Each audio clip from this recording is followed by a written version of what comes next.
नमस्कार, बहुत बहुत स्वागत है। मैं हूं अमित सिंह और आप देख रहे हैं इंडिया न्यूज का डिजिटल प्लेटफॉर्म। ईरान, अमेरिका और इजराइल को लेकर जिस तरह के वॉर नैरेटिव इस वक्त खाड़ी देशों में चल रहे हैं, उसमें लगातार नए अपडेट आ रहे हैं।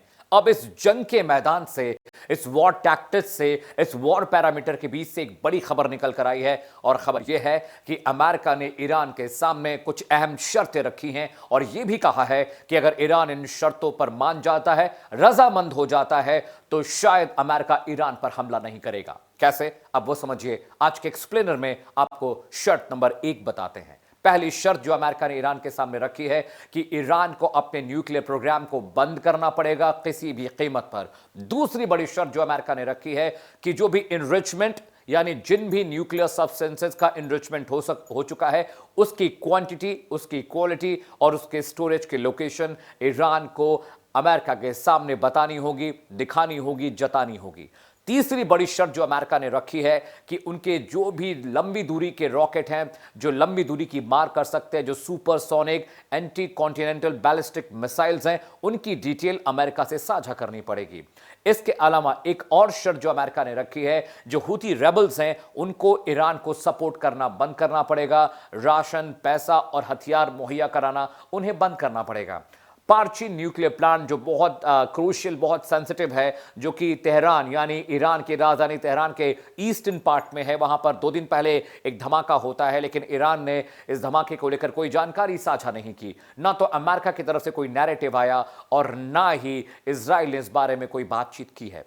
अगली शर्त जो रखी गई है वो ये है कि 48 घंटे के भीतर, 72 घंटे के भीतर अगर ईरान इस न्यूक्लियर डील पर रजामंद हो जाता है, राजी हो जाता है, सहमत हो जाता है, तो बहुत मुमकिन है कि डिप्लोमेटिक कम्युनिकेशन के जरिए ये टसल, ये तनाव, ये स्ट्रेस शायद कम हो जाए। लेकिन ईरान ने अभी तक इस बाबत कोई जवाब नहीं दिया है। इसके अलावा एक बड़ा डेवलपमेंट यह भी है, अमेरिका ने साफ साफ कह दिया है कि बातचीत से अगर ईरान मान जाता है तो ठीक है, नहीं तो हमने जंग की मुकम्मल तैयारी पूरी कर ली है। इस मुकम्मल तैयारी के मायने मतलब क्या है, आज के एक्सप्लेनर में आपको वो भी मैं समझाऊंगा।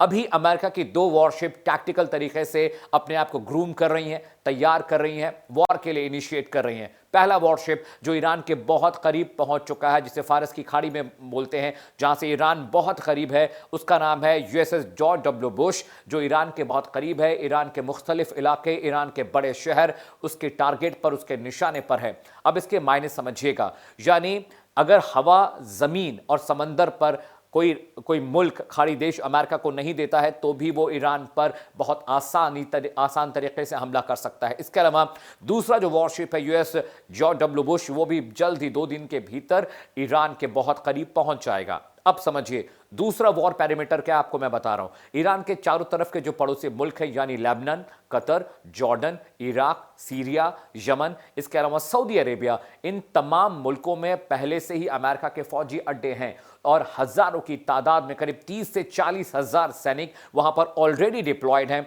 इसके अलावा जो वॉरशिप ईरान के बहुत करीब पहुंची है, उस पर F-35, F-22, F-15 fighter jet हैं, जो कि 4.5 जनरेशन के फाइटर जेट्स हैं, लंबी दूरी की मार करते हैं। और एक अपडेट यह भी आया कि सीक्रेटली अमेरिका ने अपने B-2 बॉम्बर्स को भी डिप्लॉय किया है वहां पर, और यह नहीं पता है कि वो B-2 बॉम्बर्स क्या वॉरशिप से फ्लाई करेंगे या डिकॉय के रूप में, और जो बाकी जो फौजी अड्डे अमेरिका के हैं खाड़ी देशों में, वहां से वो फ्लाई कर ईरान पर हमला करेगा। तो अमेरिका बार बार धमकी दे रहा है कि न्यूक्लियर प्रोग्राम को अपने रेस्टिकेट करिए, उसको सस्पेंड करिए और सारी डिटेल, सारी मालूमात हमसे साझा करिए।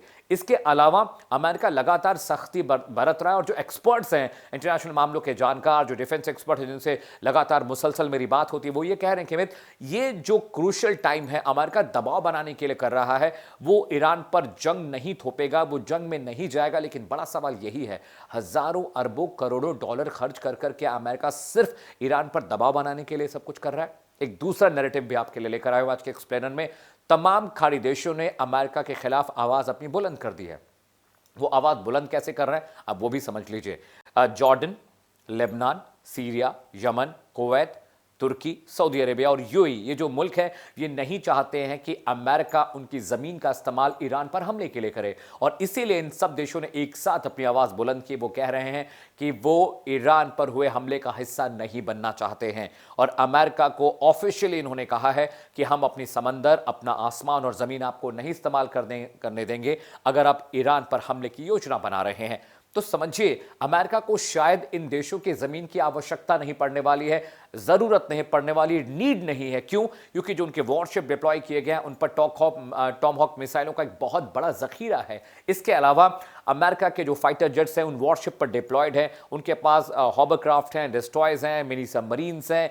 इसके अलावा उनके पास टॉर्पीडोज हैं जो पानी से जमीन पर हमला कर सकते हैं। उनके पास जो इंटरसेप्टर्स हैं, एयर डिफेंस सिस्टम है, जो रॉकेट उनके पास है, वो वॉरशिप से सीधा ईरानी इलाकों को निशाना बना सकते हैं। उनके फाइटर जेट वहां पर प्रिसाइज अटैक कर सकते हैं उन इलाकों में जहां पर अमेरिका को लगता है कि ईरान अपना न्यूक्लियर प्रोग्राम चोरी छिपे चला रहा है।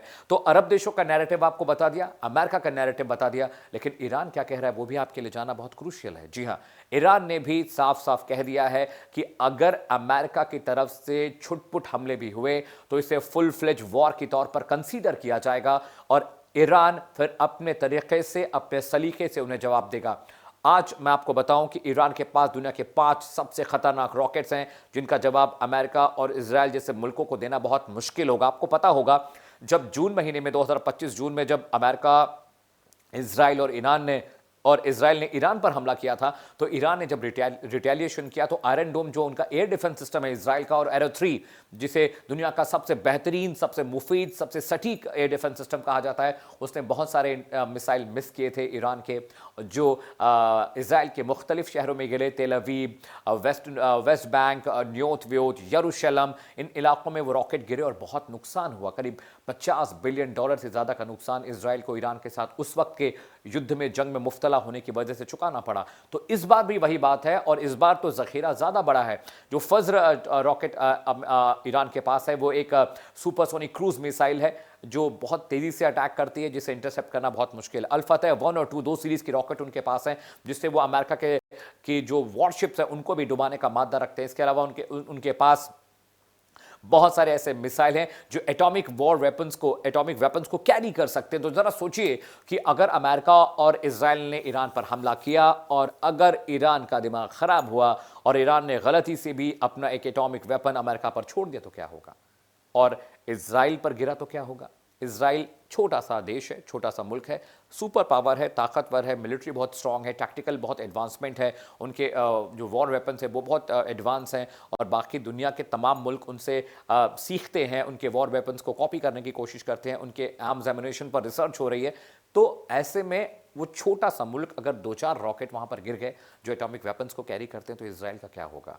यही डर सबसे ज़्यादा अमेरिका और इजराइल को सता रहा है, और इसीलिए ये मुल्क ईरान पर हाथ डालने से बच रहे हैं। ये दबाव की रणनीति, जो डिप्लोमेटिक पॉलिसी है, अमेरिका उसको हमेशा अख्तियार करता है। वर्ल्ड बैंक, अगर आप वर्ल्ड मैप पे आएंगे, अगर आप मेरी बात को ध्यान से समझें, तो अगर ये वर्ल्ड मैप है, ये वाला जो हिस्सा है वेस्टर्न हेमिस्फीयर का है, यहाँ पर कनाडा है, यहाँ पर अमेरिका है, यहाँ पर लैटिन अमेरिका है, मैक्सिको, और उसके बाद जो फुटबॉल कंट्रीज है वो यहाँ पर है, यहाँ पर ग्रीनलैंड है।